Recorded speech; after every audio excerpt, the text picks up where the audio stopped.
him attractive. I don't know how you feel. He's hot, right? Well, is he like a nude or? It's like sweaty and like Is it a Jesus circumcised dick pic?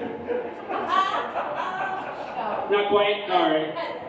Okay. Well, yeah. You all agree he's hot. You go to church, there he is, like spread eagle with like a six-pack, like he's been doing CrossFit his whole life. He's got that loincloth hanging on. They talk about Catholic guilt. They talk about that in Catholicism. That's how they activate it. You just put half-naked pictures of Jesus all around, and all the ladies, crutch their rosary beads. That's how they get you. And it happens with adult Jesus. It also happens with baby Jesus. More often than not, he's laying in Mary's arms just with his, the aforementioned uncircumcised dick out. And Catholicism has cornered the market on naked babies centuries before Nirvana came onto the scene. Never mind. Back to sexy adult Jesus. Sexy. Thank you so much. You guys know you punk rock. Grunge, I guess, to be more specific. Back to sexy adult Jesus. Sexy adult Jesus gives me unrealistic expectations for my body. And I grew up in a Christian household, so when I was 18, I came out of the Christian closet to my parents and told them, guys, I'm converting to Buddhism. Because that guy is like fat, but he's got a smile on his face. Buddha's always smiling. And I'd rather be a fat, happy man than an Abercrombie and Fitch model, but with a crown of thorns on my head. But that's just me. We all have to make our own life choices, guys.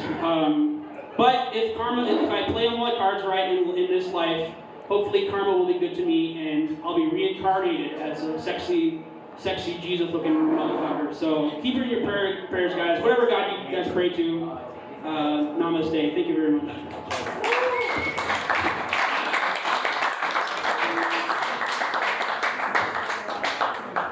All right, everybody. You guys ready for your main event? Are you guys ready for your headliner?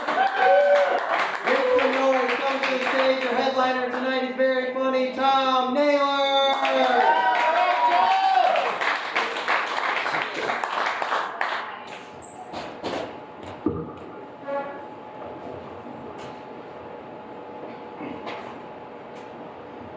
I was getting out of the shower the other day, and I was putting lotion all over my body. And my wife says, I thought you only used that to jerk off with. I love my wife, but every time I take her out, she gets the most expensive thing on the menu.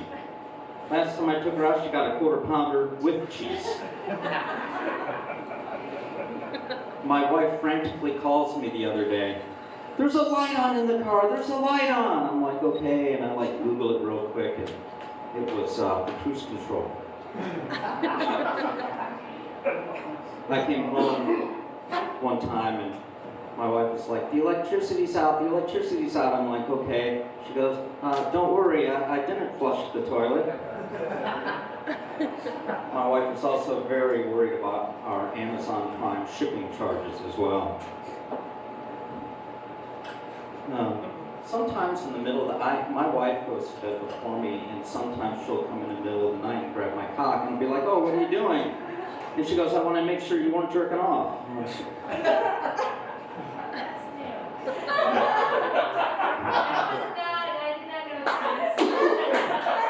So that's my wife right there. In fact, I had my own business at home, and I just hired my wife as my first employee. Now I'm being sued for sexual harassment. My wife the other day, she's like, let's watch Saturday Night Live. And I was like, it's cool, it's Friday, you know.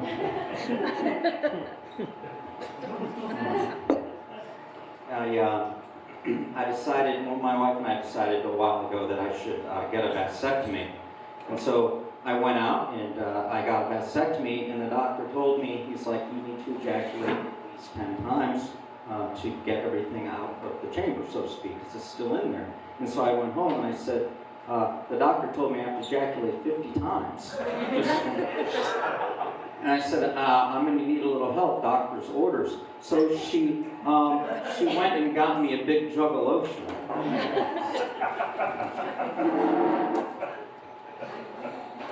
did start taking Viagra, and my wife's taking it really hard. I do have a masturbation problem, but I'm beating it. Tell you one thing my wife doesn't like is how much I drink. I mean, a lot of my friends say, Tom, you drink too much, but no one talks about how thirsty I am all the time.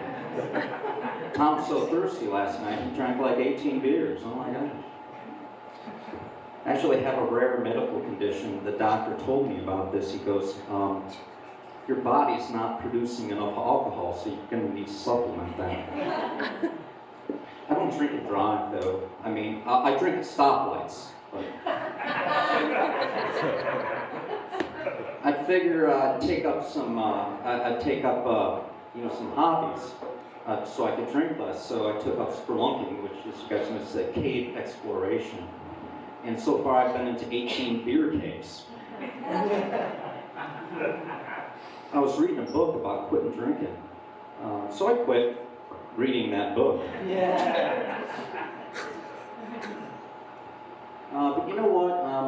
Like, I've always been like a naturally funny guy. I've been actually, 30 years I've been doing stand-up comedy. And that is a long time to be letting down audiences. I tell you that. I have made $15,000 during. I mean, I lost $15,000. It's like gas money and beer right there. But the thing is when you're a naturally funny guy, like, girls like you, and then they want to go out with you. And I had a lot of girls like, oh, like, especially when I was young, like, not recently. But the girls would be like, oh, let's go out, I want to have fun. And then, like, they'd take me out to dinner and everything, and it'd be a great time. Then I'd go to make a move on them, and they're like, oh, I'm just going out with you because I wanted to laugh. And I'm like, I just wanted my dick sucked. You want to hear another joke? It's in my pants. How about you give me head? And I won't tell you something too funny, though, because I don't want to be bitten.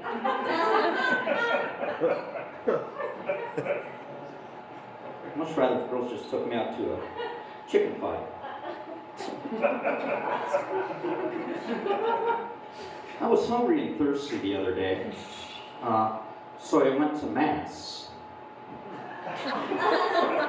And I said to myself, Jesus Christ, these portions are so small. I mean, for a long time, my family's Catholic, I'm not, but for a long time I didn't know the difference between the Apostles' Creed and the Apollo Creed. So I can tell that shit.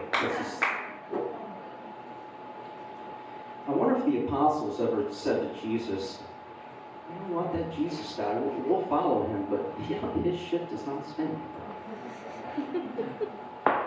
You know what, when I was younger, they used to call me wise beyond my years. Now they just call me an asshole. Anyway, hey, I want to thank everyone for coming out tonight. It's not about coming out and watching me, okay? Like all my friends came out, yay! But the thing is like we all came here to support stand-up comedy here in Toledo. That's it. Thank you so much, and thanks for coming out, everybody. Oh, wait, hold on. I have one more thing here that I just thought of, because I'm making a fashion, like, I don't know, I just wanted to try this out, like, if you guys think this fashion thing, you guys know what a dickie is, right? You would never know if I didn't do that. Try my problem.